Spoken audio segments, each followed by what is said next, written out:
آگے حضور دوسرا سوال یہ ہے، آج کل گردن توڑ بخار کے لیے حفظ ماتقدم کے طور پر میننجائٹس کے ٹیکے اسکولوں میں بھی لگائے جا رہے ہیں۔ گردن توڑ بخار کی ہومیوپیتھک دوائیں ہیں بہت سی، میری کتاب میں درج ہیں، وہ آپ لے لیں، جو شروع میں دے دینی چاہیے۔ بعض کا گردن توڑ بخار کے نتیجے میں ہمیشہ کے لیے بچہ ناکارہ ہو جاتا ہے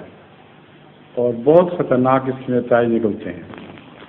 اس لیے بہتر ہے کہ شروع ہی میں جب بخار چڑھے تو اس وقت اس کو گردن توڑ بخار کی دوا دے دی جایا کرے۔ جزاکم اللہ حضور، ان کا سوال یہ ہے کہ یہ جو میننجائٹس کے ٹیکے اسکولوں میں لگائے جاتے ہیں، ان کے کچھ سائیڈ ایفیکٹس بھی ہو سکتے ہیں،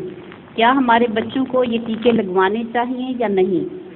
اسکولوں میں ٹیکے لگائے جاتے ہیں، ان کے سائیڈ ایفیکٹس ہو سکتے ہیں، کافی ہوتے ہیں سائیڈ ایفیکٹ، اور اسی لیے میں اپنے بچوں کو تو بچپن میں کبھی بھی پروفیلیکٹک ٹیکے نہیں لگوایا کرتا تھا، اور اللہ کے فضل کے ساتھ سب وبائی بیماریوں سے وہ محفوظ رہے۔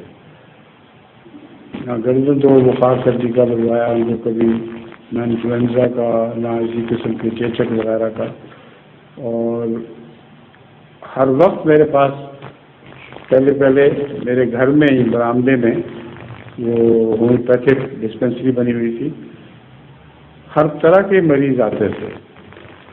اور کوئی احتیاط نہیں کرتی تھی مائیں۔ بعض اوقات چیچک کا مریض اٹھایا ہوا اور آ کے میری گودی میں پکڑا دیا، خسرہ کے تو عام قصے چلتے تھے، مگر اللہ تعالیٰ نے فضل فرمایا اور کچھ دعا کی برکت سے اور کچھ بر وقت صحیح دوائیں دینے کے نتیجے میں میرے بچوں کو ہر قسم کی وبائی بیماریوں سے محفوظ رکھا۔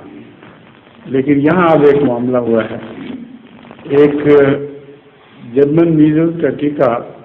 ڈاکٹر وحید صاحب نے لگوایا، کسی اور نے لگوایا تھا؟ روٹین میں لگاتے ہیں، روٹین میں، معاف کرنا، قصور آپ کہیں بتا رہا ہے کہ اور میرے نواسے کو اس کے نتیجے میں جرمن میزل نکلائی، اور اب وہ بیچارہ پڑا ہوا ہے جرمن میزل سے۔ تو یہ جو ایلوپیتھک پروفیلیکٹکس ہیں بڑی کروڈ ہوتی ہیں، اور کئی دفعہ ان ٹیکوں کے نتیجے میں بیماری پیدا ہو جاتی ہے جس بیماری کو دور کرنے کے لیے وہ ٹیکہ لگایا جاتا ہے، زیادہ کروڈ ہو جاتا ہے ٹیکہ۔ تو بہرحال آپ کی مرضی ہے، کوشش کریں کہ ہومیوپیتھک پروفیلیکٹک بھی لگا لیں، اگر ایلوپیتھک پروفیلیکٹک لگانا ہے تو کوئی اس پہ کوئی گناہ تو نہیں ہے، وہ بھی کر کے دیکھ لیں۔ جزاکم اللہ حضور۔ ظہور مہدی